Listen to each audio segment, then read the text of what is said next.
Hello दोस्तों, नमस्कार।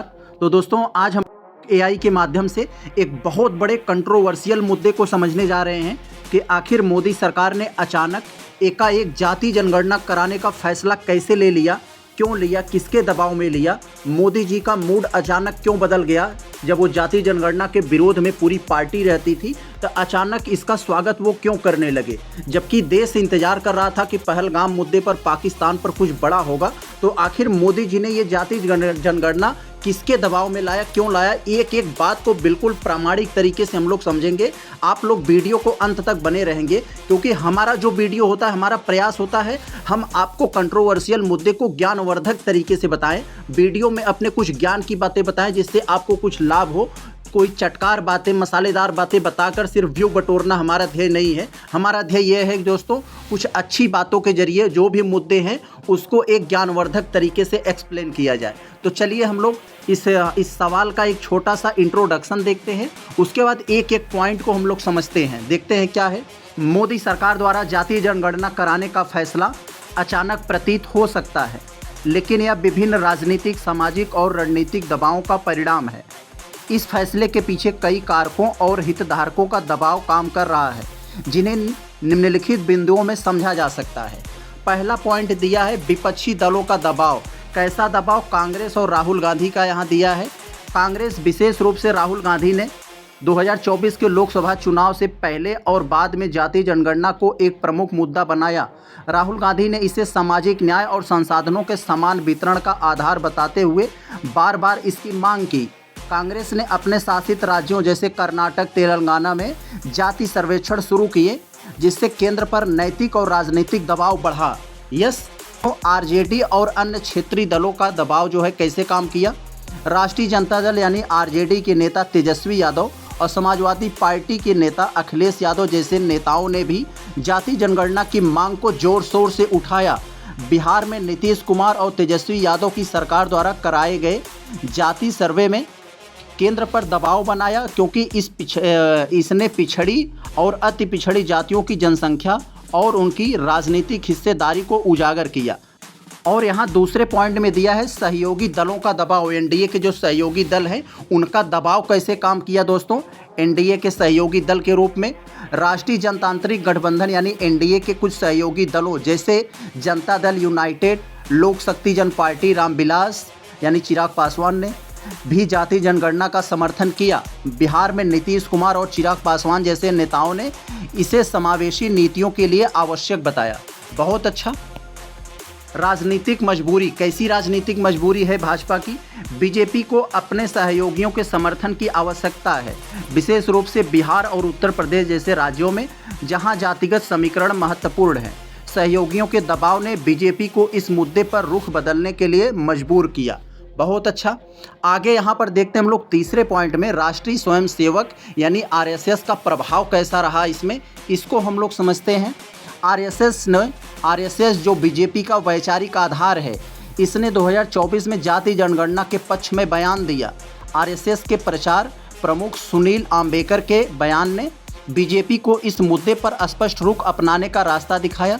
यह बीजेपी के लिए एक संकेत था कि वह अपने कोर वोटर यानी सवर्ण वोटरों को नाराज किए बिना इस मुद्दे को अपना सकती है। बहुत बढ़िया।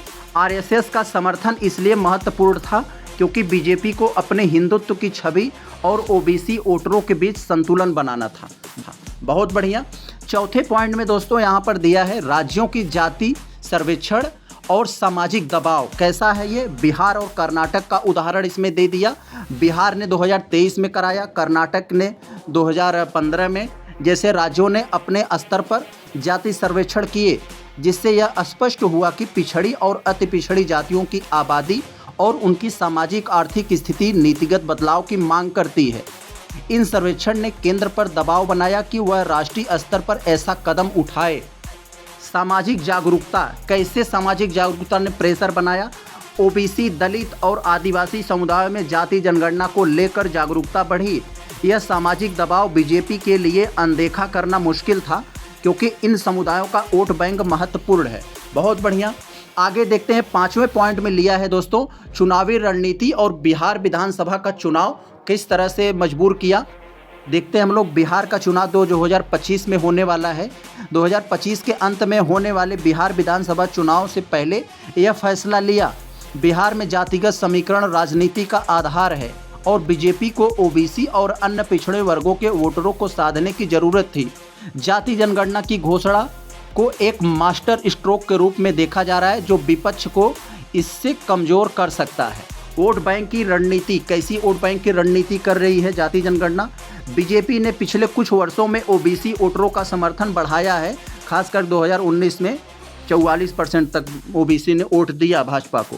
जाति जनगणना का फैसला इस वोट बैंक को और मजबूत करने की रणनीति का हिस्सा है, खासकर उन राज्यों में जहां जाति आधारित राजनीति प्रभावी है। आप लोगों को मालूम है अभी 25 में बिहार और 27 में यूपी को ध्यान में रखते हुए ये फैसला लिया।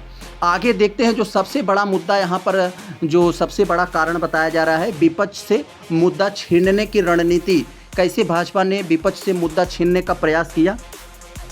बीजेपी ने इस फैसले से विपक्ष के एक बड़े मुद्दे को अपने पक्ष में करने की कोशिश की।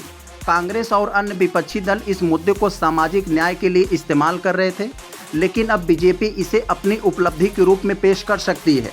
यह फैसला विपक्ष के नैरेटिव बदलने के लिए मजबूर कर सकता है, क्योंकि वे अब इस मुद्दे पर सरकार को घेरने के बजाय इसके कार्यान्वयन पर सवाल उठाएंगे। बहुत बढ़िया। हम लोग यहाँ पर जो कुछ हमने ऊपर बातें किया उसका यहाँ पर कंक्लूजन यानी निष्कर्ष दिया है। ऊपर सारी बातों को फेंट लीजिए तो उसका निष्कर्ष निकलेगा। कंक्लूजन क्या है इसमें?